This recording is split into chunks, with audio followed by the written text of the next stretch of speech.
जब अखिलेश यादव जी यहाँ लड़े थे तो भी मैं उनसे लड़ा था और उस समय महागठबंधन भी था। तीनों पार्टियां साथ में मिल के लड़ रही थी, कांग्रेस भी और बसपा भी, सपा भी। यहाँ तक कि चाचा जी शिवपाल जी ने भी अपना प्रत्याशी नहीं दिया था। तो लगभग सभी पार्टियों से मैं अकेले एक बार लड़ चुका हूँ, तो मुझ में तो वो है जज्बा कि मैं लड़ लूँगा। अब ये अखिलेश यादव जी ने मेरे लिए ही ये सीट छोड़ा था, ये तो अब समझ में आ गया, आप लोगों को भी समझ में आ रहा होगा। यही उन्होंने छोड़ा है, तो अब मुझे भी ऐसा लगता है कि उन्होंने डिम्पल यादव जी को भी नहीं भेजा और भी किसी को नहीं भेजा, तो वो भी चाहते हैं कि मैं ही बनूं।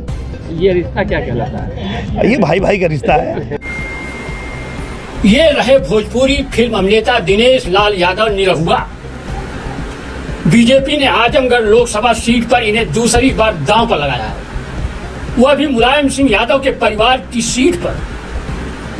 दिनेश लाल यादव निरहुआ कहते हैं, मैं अपने अखिलेश भैया को समझ गया हूं, जबकि वास्तविकता यह है कि फिल्मी दुनिया से आए दिनेश लाल यादव निरहुआ अभी अपने भैया अखिलेश को के सियासी दांवपेच को समझ ही नहीं पाए।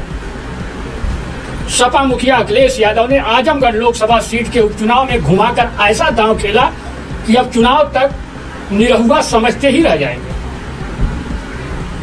अखिलेश यादव ने अपनी पत्नी डिम्पल यादव को ही चुनावी जंग में भेज रहे हैं।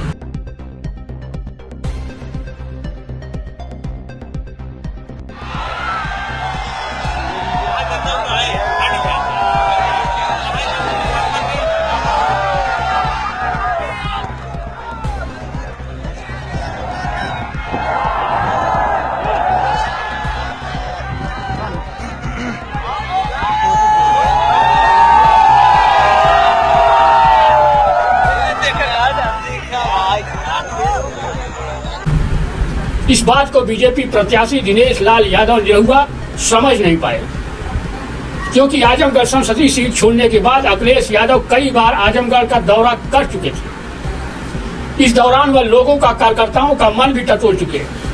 विधानसभा चुनाव के तत्काल बाद 21 मार्च को जब आजमगढ़ दौरे पर अखिलेश यादव पहुंचे थे, तभी उन्होंने क्षेत्र के 10 विधायकों और वरिष्ठ नेताओं से बातचीत की थी। इसके बाद ही उन्होंने करहल सीट से अपनी विधायकी बरकरार रखते हुए आजमगढ़ सीट से इस्तीफा देने का फैसला किया था। उसी समय आजमगढ़ के वरिष्ठ नेताओं और विधायकों ने डिम्पल यादव को आजमगढ़ लोकसभा सीट से चुनाव लड़ाने पर सहमति व्यक्त कर दी थी। इन नेताओं की राय पर अखिलेश यादव ने लोकसभा की सीट छोड़ी थी। अब डिम्पल यादव को मैदान में उतारकर अखिलेश यादव डैमेज कंट्रोल करने की कोशिश करेंगे। कन्नौज से सांसद रह चुकी डिम्पल यादव को सपा का चमकता सितारा माना जाता है। 2017 के विधानसभा चुनाव के बाद वह अचानक भूंगत हो गई थी, मगर 2022 के विधानसभा चुनाव में वह सपा के स्टार प्रचारक के रूप में चुनावी जंग में अंतिम समय तक जमी रही। उन्होंने जहां कहीं भी प्रचार किया, वहां पर बीजेपी के हार का हरा कर ही वापस लौटी। यहां तक कि डिप्टी सीएम केशव प्रसाद मौर्य के खिलाफ भी उन्होंने सभा कर उनकी गर्मी निकाल दी थी। हमारी प्रत्याशी पल्लवी पटेल जी, जानते हैं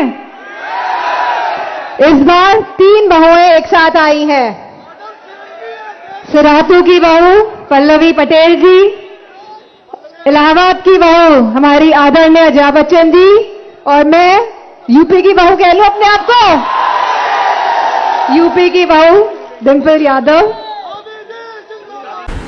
अब आजमगढ़ लोकसभा उपचुनाव में पूर्व सांसद डिम्पल यादव मैदान में आ रही हैं। दिनेश लाल यादव निरहुआ को अब समझ में आ जाना चाहिए, वह अखिलेश यादव की सियासत को अभी तक समझ नहीं पाए। पूर्व सांसद डिम्पल यादव कल यानी 6 जून को आजमगढ़ में 11 बजे नामांकन करने के लिए भी आ रही हैं। आजमगढ़ के सभी सपा के विधायक पूर्व सांसद डिम्पल यादव के नामांकन की तैयारी में जुटे हैं।